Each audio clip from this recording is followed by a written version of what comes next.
Okay, panibagong video na naman tayo. Our very good experience dito sa Shanghai ay ang sasakay tayo ng napakabilis na drone. Kung napanood nyo yung pelikula na drone, so we have to experience this. So sobrang bilis nito. So tayo yung nakapila.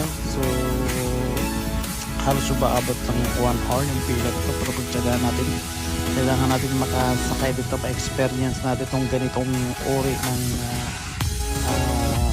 experience. So yan guys, ang tabayanan natin medyo okay naman, nakikita ko medyo okay naman, pero tingnan natin mamaya pag nakasakay na tayo kung ano talaga pinakamagandang experience. So ayan na, nakahanda na tayo, ayan na para talaga kami nakasakay sa drone. Ayun na, ayan na, and yes, umikot na. Ang bilis niyan guys, ang bilis niyan, sobrang bilis, kaya sobrang sulit yung ano natin dyan. So yan, at sa loob naman dito natin may experience yung pinakamagandang Chevrolet drone na sasakyan. Sobrang sulit ito guys, sobrang lupit. Ayan o, makita nyo lang yung sasakyan yung sobrang ganda. So sarap din mag picture. So yan lang.